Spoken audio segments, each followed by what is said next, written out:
নমস্কার বন্ধুরা, আজকে আপনাদের রাগ অথবা ক্রোধ শান্ত করার কয়েকটি উপায় সম্বন্ধে আপনাদের জানাবো। আপনার বাড়িতে কেউ যদি প্রচণ্ড রাগ করে বা একটি ছোটখাট বিষয়ে মেজাজ হারিয়ে ফেলেন বা প্রতিটা ব্যাপারে রেগে যান, তাহলে আজকের ভিডিওতে বলা প্রতিকারগুলির মধ্যে যে কোনো একটি প্রতিকার করলে তার সমস্ত রাগ নষ্ট হয়ে যাবে। জ্যোতিষশাস্ত্র অনুসারে রাগের প্রধান কারণ হতে পারে মঙ্গল, সূর্য, শনি, রাহু এবং চন্দ্র। সূর্য, চন্দ্র ও মঙ্গল যদি কোনো ব্যক্তির কুণ্ডলিতে একে অপরের সাথে কোনো সম্পর্ক তৈরি করে, তাহলে সেই ব্যক্তি প্রত্যাশার থেকে বেশি রেগে যান। রাগ হল অগ্নি উপাদানের নির্দেশক।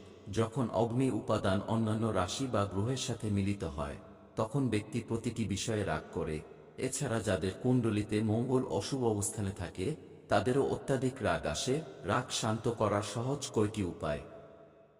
নাম্বার 1, প্রতিদিন সকালে ঘুম থেকে ওঠার পর প্রথমে পৃথিবী মাতাকে প্রণাম করুন।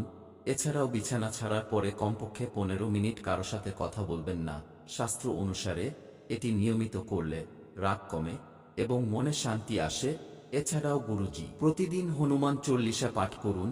হনুমান চল্লিশা পাঠ করলে মঙ্গল শান্ত হয় এবং রাগ কমে যায়। নাম্বার 2, জ্যোতিষ শাস্ত্র অনুসারে রাগের সম্পর্ক চন্দ্রের সঙ্গে। জন্মকুণ্ডলিতে চন্দ্র দুর্বল হলে বা চন্দ্রের দোষ থাকলে মানুষ খিটখিটে হয়ে যায়। এই ধরনের ব্যক্তি সমস্ত বিষয়ে রাগ করে।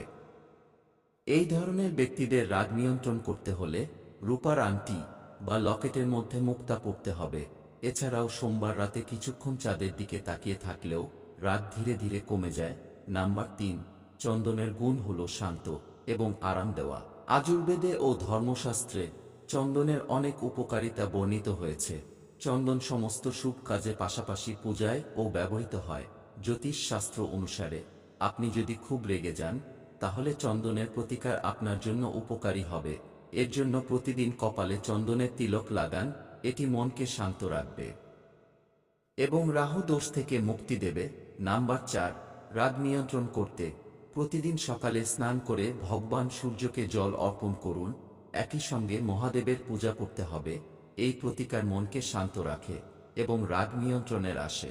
নাম্বার 5, উল্টো গুণটি আপনাকে আপনার রাগ নিয়ন্ত্রণ করতে সাহায্য করতে পারে।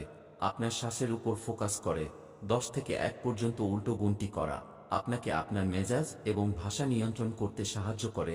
নাম্বার 6, একটু হাঁটলে রাগ নিয়ন্ত্রণ করতে পারবেন।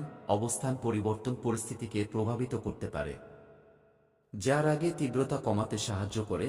তাই যখনই কেউ রেগে যায়, একটি ভালো বিকল্প হলো বেশি কথা না বলে উঠে হাঁটা। নাম্বার 7, কিছু না বলে চুপ থাকলে রাগ কমে যায়। লোকেরা বিশ্বাস করে যে এই বিকল্পটি ব্যবহার করে রাগ ভালোভাবে নিয়ন্ত্রণ করা যায়। রেগে গেলে নিজেকে শান্ত রাখুন এবং কিছু সময়ের জন্য কথা বলা এড়িয়ে চলুন। এটি আপনাকে অন্য ব্যক্তির কথা শোনার এবং তাদের দৃষ্টিভঙ্গি বোঝার সময় দেবে। উপরন্তু এটি রাগ নিয়ন্ত্রণ করে এবং আরও ভালো এবং পরিষ্কার প্রতিক্রিয়া দিতে সাহায্য করে। তো বন্ধুরা, এই ছিল রাগ কমানোর কয়েকটি প্রতিকার। যদি আপনার বা আপনার পরিবারের কোনো ব্যক্তির রাগ বেশি থাকে, তাহলে আপনার সুবিধা অনুযায়ী যে কোনো একটি প্রতিকার করুন, অবশ্যই ফল পাবেন। ধন্যবাদ।